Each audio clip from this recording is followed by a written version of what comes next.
How do you think the guys responded after that kind of early slow start?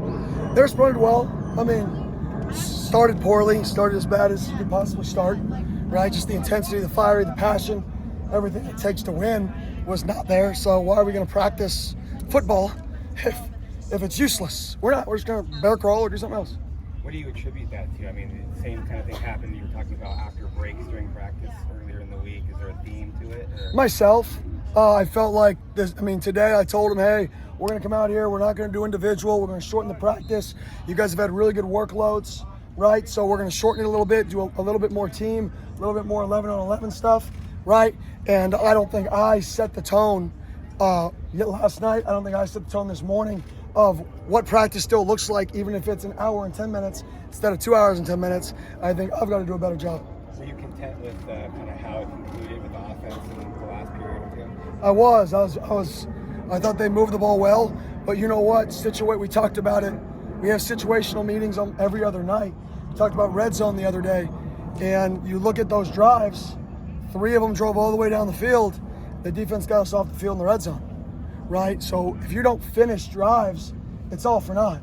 Driving the ball all the way down the field in a 13-play drive and kicking a field goal is great, but you're not going to beat the good teams, right? If you win and you're a top 3 team in the red zone, you're going to win over 80% of your games, whether it's stopping or scoring, right? So defense dominated situational football there. Offense dominated the open field. Defense dominated situations. You reported that Isaiah Johnson's not going to be with the team anymore. Is that confirm that? That is accurate. That is accurate. He's no longer with the team. Anything else on that? No, I mean, he great kid. I literally wish him nothing but the best. I think he's a phenomenal person. I think he's a really, really good football player. I think whoever gets him is going to get a really good person who cares and who is going to be a good football player for him. I think for him, he needs to change the scenery to kind of restart and show people what he can do and who he is. You don't feel like that's going to be any impact to you at corner? No, I mean, I'm worried about the guys on our roster, so he's not on our roster. You said yesterday the quarterbacks had their best day. How do you feel they built upon that today? I thought Drew had another good day. I thought Trenton had another solid day. So I thought those guys are starting to get more comfortable. You can probably see it just watching the practice, just like the calmness a little bit and how they play. And this is around the time when quarterbacks should click in a new system. It should take spring, it should take summer, it should take 5 to 7. The middle of fall camp is when it's like, whoa, it just clicks. And when it clicks, it just builds and builds and builds. And I think it's starting to click. Do you feel that, I mean, I know what you said to the offense, but the defense in general has just been coming out with that passion, but they've taken good steps, big steps too?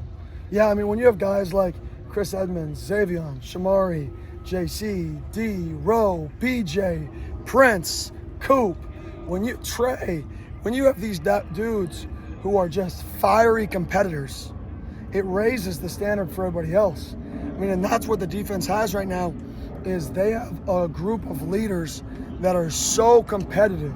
We do a scavenger hunt yesterday around the stadium, right? And I see JC sweating, screaming at his team. He wins the scavenger hunt, and he's as fiery as you'll ever be for a scavenger hunt. And it's 7:30 at night after a full day camp. Winners win. When you compete at that level, when you're driven at that level to want to win, everything you do is like that. And if our players can feed off of those guys I mentioned, how they practice, how they play, how they live, the standard gets raised. Now we need a few more guys on offense who have that dog in them. We got a couple, they flash. Every once in a while they bark, but sometimes the door knocks and they want to sleep. We got to get them every time that door knocks. Every time somebody rings that doorbell, they sprint to the door and they bark and they bite. And we got to get more guys on offense that have that mentality. I know that you focus 100% on football, but while during practice it was reported widely that Oregon and Washington are headed for the Big Ten. So just, is there any sort of thoughts that you have about any of that or the realignment talk at this point? I'm fired up for Southern Utah, baby. We're going to play Southern Utah in week 1. And we're going to do everything we can to beat them. And whoever's on our schedule in 2024, repeat. Kenny, you mentioned some players that kind of show some of those flashes of that dog mentality. Who are some of those players you feel like that kind of show that on the offense? On the offense, I think X at times. I think Badge is showing that at times. Frosty. There's a few of them up front, actually. I could pretty much name 3, 4, or 5 of the old linemen that are showing that. I think Scat shows that. that he's a dog, so you can't truck people in practice, right? When we're in tag mode, like you gotta make a move, you know. But I think there's a few, right? But is there enough? Is there enough? Do you watch the tape and say, I don't want to play them? Like, that's how we should be perceived. I think you saw the quote, I think Coach Whittingham said it the other day, about people shouldn't want to play us or fear us. Like, I believe it, because they've created that.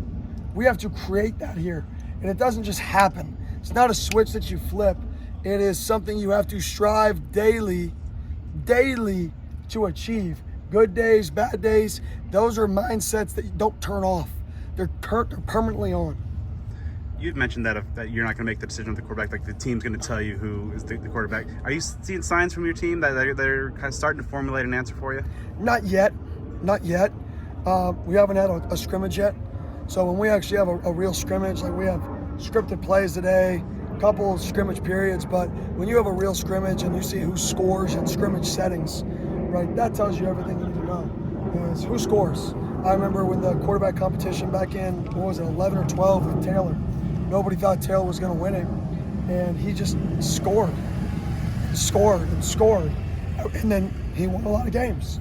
And it's simple. Offense scores, protects the ball. Defense prevents scoring. Be great in situational football on defense. Prevent big plays. Stop third downs. Stop low red. You'll be great on defense. Offense, find a way to score. I don't care how that looks. Even in that year, there was like a package for Michael Eubank. Do you see any No scenario in which you're going to use two? We have one quarterback that our team knows is our leader. Whoever that is will be the guy, and the other people behind him will support him. They'll push him still to become better, and they'll be ready if their opportunity becomes.